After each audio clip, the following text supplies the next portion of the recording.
Hello friends, welcome to all of you. তোমাদের সবাইকে স্বাগত আমাদের সবার চ্যানেল স্টুডেন্টস মাইন্ড। তো ফার্স্টেই আমি সবার কাছে ক্ষমা চাই নি, কারণ দীর্ঘ অনেকদিন ধরে কোনো রকম ভিডিও বা নতুন কন্টেন্ট নিয়ে তোমাদের সামনে আসতে পারিনি। তার কারণ আমি নিজের ব্যক্তিগত পড়াশোনা নিয়ে যেমন একটু টেন্স ছিলাম, একটু ব্যস্ত ছিলাম। তো রেজাল্ট তো ছিল সামনে, তো সেই নিয়েও তারপরে কি করবো, কোন লাইনে যাবো, এই নিয়ে যেমন নিজের স্যারদের সাথে আলোচনা করা, নিজের পড়াশোনা নিয়ে ব্যস্ত থাকায় এই কয়েকদিন আমার কন্টেন্ট আমি জানি যে ছাড়তে পারিনি। তো তার জন্য ফার্স্টে দুঃখিত। তো আজকে আমরা যে বিষয় নিয়ে আলোচনা করতে চলেছি সেটা হচ্ছে রিজনিং এর একটা বিষয়, ডাইরেকশন। ফার্স্ট অফ অল, আমি ম্যাথস বা আমার রিজনিং সম্পর্কে ধারণা খুবই ন্যূনতম। তবু যেটুকু জানি সেইটুকু তোমাদের সাথে আজ শেয়ার করতে এসেছি, যে এমনি গল্পের ছলে, যাতে আমি যেটা শিখেছি সেটা যদি আমি কাউকে শেখাতে পারি, তাহলে বুঝতে পারবো যে না, আমার শেখাটা আমি যেটুকু শিখেছি সেটুকু আমার ভালোভাবে শেখা হয়েছে। আর যদি আমি যেটুকু বলবো বা আমি যেটুকু তোমাদের সাথে শেয়ার করবো সেটা যদি তোমরা বুঝতে পারো, তাহলে আমার শেখানোটা যেমন ভালো হবে, তখন তোমাদের হয়তো কোথাও গিয়ে কিছু একটা হেল্প হবে। আগেই বলে রাখি, এটা কোনো ক্লাস ওয়াইজ ভিডিও নয়, এটা কোনো চ্যাপ্টারের ভিডিও নয়, এটা জাস্ট একটা ন্যূনতম একটা বেসিক নলেজ, যেটা শিখতে দেখবে যদি তোমরা ভিডিওতে লাস্ট অব্দি দেখো, দেখবে সত্যি ভালো লাগছে। এই ডাইরেকশন জিনিস এমনই মজার একটা জিনিস যে সত্যি মনে হবে যেন কি সুন্দর একটা জিনিস, ভালো একটা জিনিস। ব্যক্তিগতভাবে আমি নিজে যখন শিখেছিলাম, আমার নিজেরও তখন খুব ইন্টারেস্টিং মনে হয়েছে, আমার নিজের খুব ভালো লেগেছিল সেটা, খুব মজার মনে হয়েছিল বা কি সুন্দর জিনিস। তাই জন্যই অনেকদিন পর যেহেতু কোনো ভিডিও চালিয়ে বাইরে তো বেশ সুন্দর ছিল, আপনাদের একটা ভিডিও বানানোই যায়। আজ আমি বানাচ্ছি নিজে যেটা ভালো লাগে, যেটা নিজে শিখতে ভালো লেগেছে, তাই তোমাদের সাথে শেয়ার করি না হয়। সেই জন্যই আজকে আমরা নিয়ে এসেছি ডাইরেকশনের ভিডিও। যদি ভালো লাগে অবশ্যই লাইক, শেয়ার, কমেন্ট করো। আর নতুন যারা এসেছো, নতুন যারা আমাকে দেখছো, তারা অবশ্যই আমাদের চ্যানেলটাকে সাবস্ক্রাইব করো, স্টুডেন্টস মাইন্ড থেকে পাশে থাকা বেল আইকন ক্লিক করো, যাতে প্রথম ভিডিও তোমরা আগে দেখতে পারো। তাহলে আর কথা না বাড়লে শুরু করা যায় আমাদের আজকের যেটা টপিক, না ডাইরেকশন বা বাংলায় বলে উত্তর দিক। এটি হচ্ছে দক্ষিণ দিক বা সাউথ। আমরা যখন খাতায় লিখবো কিছু, তখন আমাদের ডান হাত যেদিকে থাকে সেটা হচ্ছে পূর্ব দিক বা ইস্ট, আর এই দিকটি হচ্ছে ওয়েস্ট। এটা তো আমরা সবাই জানি, এটা আমরা ছোটবেলা থেকে শিখেছি, এটা নতুন করে কিছু শেখার নয়। North, south, east, West. এইবারে আমরা এটাও জানি যে নর্থ আর ইস্টের এই মধ্যবর্তী জায়গা যেটা, সেটাকে কি বলে? North east. একভাবে এই দিকটাকে বলা হয় সাউথ, এটা সাউথ আর এটা ইস্ট, এটা তার মাঝখানে, তাই এটা কি হবে? South east. তেমনি এই দিকটা দেখো, নর্থ আর ওয়েস্টের মাঝখানে, তাই এটা নর্থ ওয়েস্ট, আর এটাও সাউথ আর ওয়েস্টের মাঝখানে সাউথ ওয়েস্ট। এটা তো আমরা সবাই জানি, north, south, east, west. North আর ইস্টের মাঝখানে হলে নর্থ ইস্ট, সাউথ আর ইস্টের মাঝখানে হলে সাউথ ইস্ট, সাউথ আর ওয়েস্টের মাঝখানে হলে সাউথ ওয়েস্ট, আর নর্থ আর ওয়েস্টের মাঝখানে হলে নর্থ ওয়েস্ট। এইবারে এই যে অ্যাঙ্গেলটা, এই যে সেটা কত ডিগ্রি আমরা জানি যে এটা হলো 90 ডিগ্রি। এইটাও একটা 90 ডিগ্রি কোণ, এইটাও 90, এইটাও 90, আর এগুলো কত ডিগ্রি কোণ? এগুলো হচ্ছে 45 করে। যান, পেনটা ডিস্টার্ব করছে, দেখি কোনো পেন। ঠিক আছে, এইটা তো আমরা সবাই জানি, কিন্তু আমি যদি এইরকম বলি, এইটা কোন দিক বলো তো? না সরি, হ্যাঁ এটা কোন দিক? এইদিকে যদি অ্যারোটা থাকে, এইটা কোন দিক? কে বলতে পারবে? চটপট বলে দাও। 90% স্টুডেন্ট যেটা করে এই দিকটা, তারা বলে থাকে সাউথ ওয়েস্ট। আর 10% স্টুডেন্ট, 10% স্টুডেন্ট এই দিকটাকে বলে নর্থ ইস্ট। কোনটা ঠিক? এটা নর্থ ইস্ট না সাউথ ওয়েস্ট? এইটা নর্থ ইস্ট। যারা এই দিকটাকে বলবে নর্থ ইস্ট তারা ঠিক, আর যারা বলছো নর্থ সাউথ ওয়েস্ট তারা ভুল বলছো। কেন? যখনই তোমাকে কোনো সাইড দেওয়া হবে, তুমি সেই পয়েন্টটাকে ধরে সেইখানে মেজার করো, দেখবে এটা কোন দিকটাকে বোঝাচ্ছে? এটা বোঝাচ্ছে আমাদের নর্থ ইস্ট। তেমনই যদি আমি এই দিকটাকে এরকম করে দিতাম, তোমরা পাজল হয়ে যেত, কিন্তু সবসময় কি করবে? এইখানে বসিয়ে টানলাম, এটা কোন দিক? North east. যদি আমার এই দিকে বসিয়ে টানতে দিত এইরকম করে, তাহলে অর্ধেক স্টুডেন্ট এটাকে ভুল করতো নর্থ ওয়েস্ট বলে, আর খুবই কম স্টুডেন্ট বলতো সাউথ ইস্ট। যারা এটাকে বলছো সাউথ ইস্ট তারা ঠিক, ওই 10% স্টুডেন্ট যেটা করে সেটা ঠিক। ঠিক আছে, তো নিজেকে সেই 10% এর জায়গায় নিয়ে যাও, যাতে নিজে পরীক্ষাতে 100% দিয়ে আসতে পারো। লাল কালির পেনটা খুব প্রবলেম করছে, ঠিক আছে। তাহলে এইটা কোন দিক হবে? সাউথ ইস্ট, বোঝা গেছে? তাহলে এইটা তো একটা ইজি ম্যাটার ছিল, এটা তো আমরা খুব সহজেই বুঝলাম যে যখনই আমাকে কোনো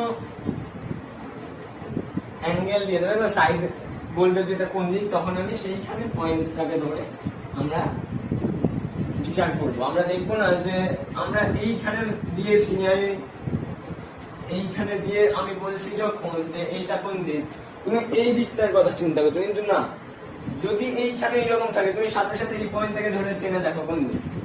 যদি এই দিকটাতে থাকতো এরকম, তুমি সাথে সাথে এইখানে বসিয়ে দেখো কোন দিক, ঠিক আছে? তো এই ডাইরেকশন আরেকটা হয় যে অঙ্কগুলো দেয় যে একটি ব্যক্তি প্রথমে উত্তর দিকে আঁকি আগে,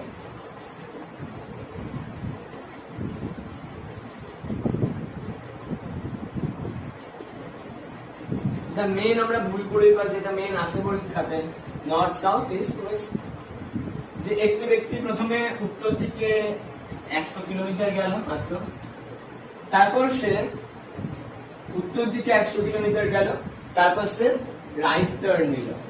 আমি এখানে দেখাচ্ছি না কোনটা রাইট টার্ন। উত্তর দিকে 100 কিলোমিটার গিয়ে সে রাইট টার্ন নিল। এবার আমরা বুঝতে পারি না কোনটা রাইট, এইটা না এইটা। বা ধরা হলো 100 কিলোমিটার সে পূর্ব দিকে গেল, নিয়ে সে লেফট টার্ন নিল, আমরা বুঝতে পারি না এইটা লেফট দিক নাকি এইটা লেফট দিক, কোনটা লেফট দিক। তো এই রাইট লেফট, কোনটা রাইট সাইড কোনটা লেফট সাইড, কোনটা ডান দিক কোনটা বাঁ দিক, এটা বোঝার দুটো পদ্ধতি আছে। প্রথম যেটা বলবো সেটা গতানুগতিক পদ্ধতি, আর দ্বিতীয় যেটা বলবো সেটা একটা শর্টকাট প্রসেস। কোনটাই আমার বানানো নয়, আমি বলে যাবো। যেটা শর্টকাট বলবো সেটাও আমার বানানো নয়, সেটা অভিজ্ঞ শিক্ষক শিক্ষিকাদের তৈরি করা, এখানে আমার কিছু নিজের বানানো নয়। ফার্স্টে যেটা বলেছি না, ক্লকওয়াইজ যেটা হয়, আমাদের ঘড়ির কাঁটা যদি আঁকি,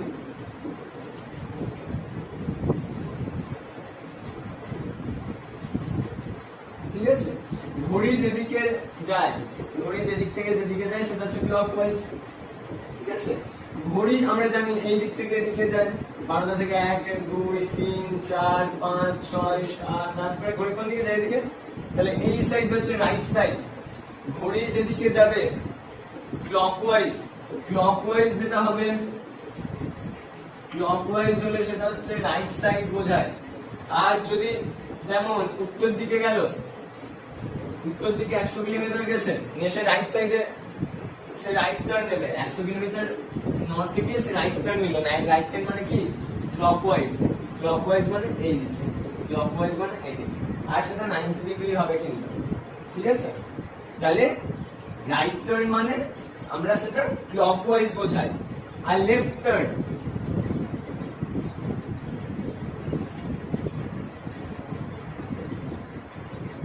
লেফট টার্ন মানে কি? অ্যান্টি ক্লকওয়াইজ, যেটা ঘড়ির অপোজিটে, সেটা ঘড়ির অপোজিট ডাইরেকশনে মুভ করবে, অর্থাৎ অ্যান্টি ক্লকওয়াইজ। যদি অ্যান্টি ক্লকওয়াইজ বোঝানো হয় তখন সেটা লেফট। যদি বলা হয় আমি একটি লোক প্রথমে সাউথে 50 কিলোমিটার গেছে, তারপরে সে লেফট টার্ন নিয়েছে, এইখান থেকে সে লেফট টার্ন নিয়েছে। লেফট টার্ন মানে কোন দিক? এই দিক নাকি এই দিক? তোমরাই বলো। ঘড়ির কাঁটা কোন দিকে যায়? এইদিকে। তাহলে এটা কোন দিক? Right side. আর এটা কোন সাইড? লেফট। আমি কি বলছি যে সে লেফট টার্ন নিয়েছে, মানে কোন দিকে গেছে? এই দিকটাতে গেছে। এটাই হচ্ছে ডাইরেকশন। ডাইরেকশন মানে আমাদের বুঝতে হবে কোনটা লেফট কোনটা রাইট। তাহলে কি বলছিলাম? যদি ক্লকওয়াইজ যায়, যদি ক্লকওয়াইজ যায় তাহলে সেটা রাইট সাইড বোঝায়, আর যদি সেটা অ্যান্টি ক্লকওয়াইজ হয় তাহলে সেটা লেফট কে বোঝায়, লেফট সাইড কে বোঝায়।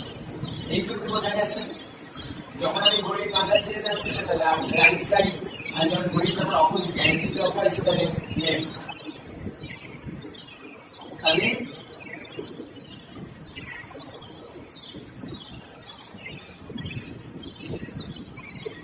একটা লোক মনে করো প্রথমে এদিকে 20 কিলোমিটার গেছে, তারপরে সে লেফট টার্ন নিয়েছে। লেফট মানে কি? ঘড়ির কাঁটা অপোজিট বোঝা গেছে, লেফট টার্ন নিয়েছে। বলে অপোজিট দিকে যাচ্ছে 90 ডিগ্রি হবে সবসময়। অবজারভার হচ্ছে নর্থ দিকে। ইস্ট থেকে সে লেফট টার্ন নিয়েছে, মানে কোন দিকে?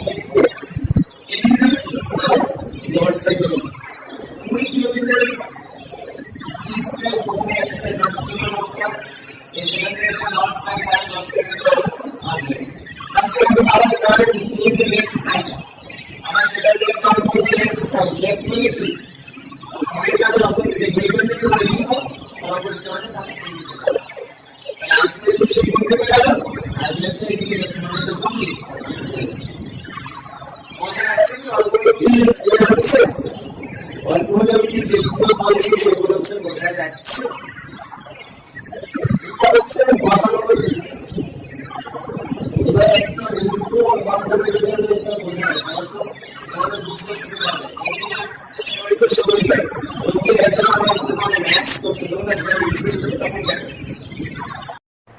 দেখো কি বলছে এই অঙ্কটা দেখো করতে পারো কিনা আ পারসন আমি তোমাকে পড়ে দিচ্ছি আ person is going towards north after walking 100 meters he turns to his right and walk 50 meters again he turns his right and walk 150 meters finally he turns to his left and walk 20 meters now in which direction is he moving or facing বাংলায় যেটা লেখা আমি যদি বঙ্গানুবাদ করে দিই একটা মানুষ প্রথমে উত্তর দিকে যাচ্ছিল ঠিক আছে উত্তর দিকে 100 মিটার হাঁটলো তারপর সে ডান দিকে ঘুরলো নিয়ে 50 মিটার হাঁটলো তারপর আবার সে ডান দিকে ঘুরলো নিয়ে আবার 150 মিটার হাঁটলো তাহলে শেষ পর্যন্ত সে আবার তার বাঁ দিকে ঘুরেছে নিয়ে আবার 20 মিটার হেঁটেছে তো এখন সে কোন ডাইরেকশনে আছে আমায় সেটা জানতে চাইছে ফার্স্টেই বলবো এই যেই 50 মিটার 150 মিটার 20 মিটার 100 মিটার এগুলো দেখার কোনো দরকারই নাই আমাদের এখানে কোনো ডিজিট দেখার দরকার নেই শুধু আমরা ডাইরেকশনগুলো দেখব ফার্স্টে কি করব তাহলে এঁকে নিই ভালো কথা নর্থ সাউথ ইস্ট ওয়েস্ট ফার্স্টে নর্থে গেছে ফার্স্টে কোথায় গেছে নর্থ সাইড সেখান থেকে after walking 100 meter she turns to his right সে ডান দিকে ঘুরেছে ডান দিক মানে কি ক্লকওয়াইজ না অ্যান্টি ক্লকওয়াইজ ডান দিক মানে ক্লকওয়াইজ মানে সে ক্লকওয়াইজ মানে এই দিকে গেছে মানে ইস্ট ঠিক আছে হি টার্নস টু হিজ রাইটে গেল নিয়ে 50 মিটার হাঁটলো যদিও এটা দেখার দরকার নেই again he turns to his right তারপর আবার এখানে গিয়ে সে আবার কোন দিকে যাচ্ছে না আবার রাইট টার্ন নিচ্ছে তাহলে আমি কি বলেছি ঘড়ির কাঁটার দেখবো ক্লকওয়াইজ যেটা সেটা হচ্ছে রাইট টার্ন আর যেটা অ্যান্টি ক্লকওয়াইজ সেটা লেফট টার্ন এটা হচ্ছে অ্যান্টি ক্লকওয়াইজ মানে এটা লেফট তাহলে এটা রাইট তারপর সে তাহলে কোন দিকে হাঁটছে এই দিকে হাঁটছে ভালো করে দেখাই এই দিকে হাঁটছে সে যেহেতু রাইট টার্ন নিয়েছে মানে ক্লকওয়াইজ তো turn his right and walk 150 meters দেখার দরকার নেই ঠিক আছে এগুলো দেখার দরকার নেই পারলে মুছে দেবে নিজের মন থেকে পুরোপুরি finally he turns to his left তারপর সে আবার লেফট টার্ন নেবে লেফট টার্ন মানে কি এই দিক না এই দিকটা হচ্ছে রাইট টার্ন কারণ আমাদের ঘড়ি জানি এই দিকে ঘোরে তাহলে এটা হচ্ছে অ্যান্টি ক্লকওয়াইজ মানে সে লেফট টার্ন নিচ্ছে মানে এই দিকে যাচ্ছে তাহলে নাও in which direction is he moving তাহলে এটা কোন ডাইরেকশন এটা ইস্ট তাহলে দেখো আরেকবার মিলিয়ে দিই a person is going toward north first নর্থে গেল after walking 100 meter he turn to his right মানে ক্লকওয়াইজ মানে সে এই দিকে যাচ্ছে ইস্ট পূর্ব দিকে and walk he turns to his right and walk এত মিটার ছিল ঠিক আছে মুছে দিয়েছি again he turns to his right এদিকে যাবার পর আবার সে রাইট টার্ন নিল মানে সে কোন দিকে এলো তখন সাউথে লাস্টে কি জানতে চাইছে finally he turns to his left মানে আমরা কি জানি এটা হচ্ছে ক্লকওয়াইজ এইদিকে অ্যান্টি ক্লকওয়াইজ এইদিকে তাহলে এইদিকে যাচ্ছে তাই ইস্ট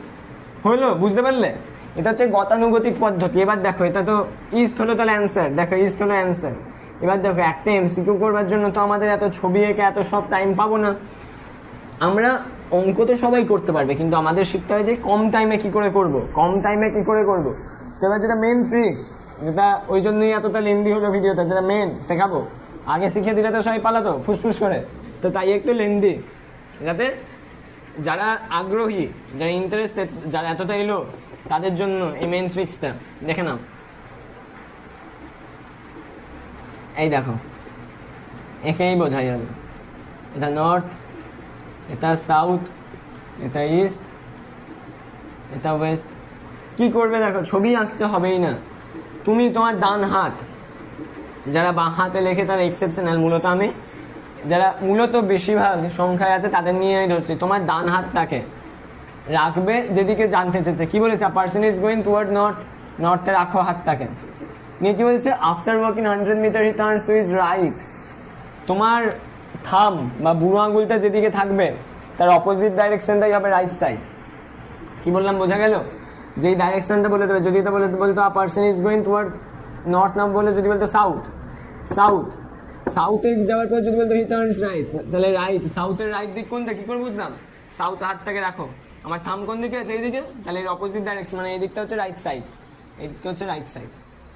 যদি বলতো ইস্ট ডাইরেকশন, যদি বলতো আমাদের ইস্ট ডাইরেকশনে, রাইট সাইড কোনটা? ফার্স্টে a person is going toward east, after walking 100 meter he turns to his right, তাহলে ইস্টের রাইট কোনটা হবে? ইস্টে রাখো হাতটা, যেই ডাইরেকশন বলবে হাতটাকে আমি সেইভাবে রাখবো। ইস্ট বললে এইভাবে, যদি বলে সাউথ এইভাবে, যদি বলে ওয়েস্ট এইভাবে, যদি বলে নর্থ এইভাবে।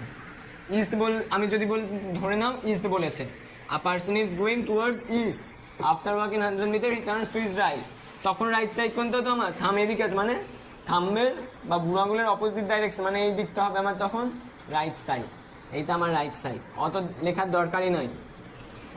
দরকারই নয়, তাহলে দেখো, a person is going toward north, নর্থে হাতটাকে রাখলাম, after walking 100 meter he turns to his right, right turn নিয়েছে, আমি বলেছি থাম্বের অপোজিট ডাইরেকশন, মানে এটা হচ্ছে আমার রাইট সাইড, এদিকে নিয়েছে, ঠিক আছে, এইদিকে নিয়েছে, তাহলে আমি হাতটাকে এদিকে করে দিই। And walk again he turns to his right, এটা লেফট, এটা রাইট, তাহলে আবার রাইট টার্ন নিয়েছে, মানে এইদিকে যাচ্ছে, আবার এইদিকে করো, walk and finally he turns to his left, left মানে এইদিক, তাহলে এবার এইদিকে করো, দেখো কোন দিকে হলো হাতটা? ইস্ট। বোঝা গেল? যদি তোমার এই ক্লকওয়াইজ, অ্যান্টি ক্লকওয়াইজ এগুলোতে কনফিউজ হয়, গুলিয়ে যাও যে পরীক্ষার হলে গিয়ে মনে পড়ছে না ঘড়ি কোন দিকে যায় রে বাবা, এদিক থেকে এদিকে নাকি এদিক থেকে এদিকে, মনে পড়ছে না, কি করবে? হাতটাকে রাখো যেদিকেই যেতে বলবে, আ person is going toward north, north হাতটাকে রাখো, নিয়ে দেখো বুড়ো আঙুল কোন দিকে আছে, থাম কোন দিকে আছে, তার অপোজিট ডাইরেকশনটাই, তার বিপরীত দিকটাই হবে তোমার রাইট সাইড, আর যেদিকে বুড়ো আঙুল আছে, থাম আছে, সেটা হবে তোমার লেফট সাইড। ক্লিয়ার? এটা একটা প্রশ্ন, আরো শর্টকাট হয়, আরো শর্টকাট আমরা রিজনিং করবো। দেখো কি বলেছে, ফার্স্টে শুধু এইগুলো দেখো, ফার্স্টে কোন দিকে যাচ্ছে? North, N north, after walking he turns his right, এগুলো শুধু খুঁজে বার করে লিখে নাও, নর্থ রাইট, আবার কি বলেছে? আবার right, and walk and he left. তাহলে দেখো ফার্স্টে নর্থে যাচ্ছে, ফার্স্টে কোন দিকে গেল? রাইট টার্ন, রাইট লিখেছে, and walk again he turns his right, right, finally turns to his left, left. কি হবে দেখো, কত সোজা বিষয়টা দেখো, এইটা ভালো করে শেখো। রাইট আর লেফট কেটে যায়, অঙ্কে যেমন প্লাস মাইনাস কেটে যায়, ডাইরেকশনে তেমন রাইট লেফট কেটে যাবে, কোনটা পড়ে থাকলো? শুধু রাইট। তাহলে নর্থে বসাও, একবার শুধু রাইট টার্ন নাও, নর্থে বসিয়ে একবার রাইট টার্ন নাও, মানে এদিক ইস্ট, মানে ইস্ট হয়ে যাবে অ্যান্সার। বোঝা যাচ্ছে? অল্প হলেও কিছু বুঝতে পারছো? কি আছে শুধু আমি দেখবো, এত করতে যাবো না। নর্থের ফার্স্টে রাইট টার্ন, তারপর রাইট টার্ন, তারপর লাস্টে লেফট, রাইট রাইট লেফট। কি বললাম? রাইট আর লেফট কেটে যায়, রাইট আর লেফট কেটে যায়, পড়ে থাকলো শুধু রাইট। তাহলে আমি শুধু একবার রাইট টার্ন নেবো, নর্থে বসালাম হাত, আমার রাইট এই দিকটা শুধু একবার এই দিকে করে নিলাম, ইস্ট সাইড। বোঝা গেছে? ইস্ট ডাইরেকশনে বোঝা যাচ্ছে?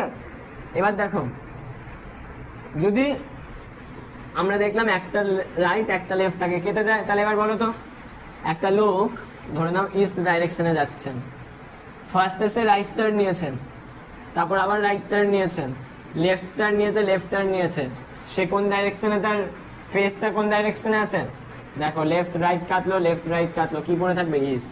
তার মানে সেই ইস্ট ডাইরেকশনেই দাঁড়িয়ে আছে।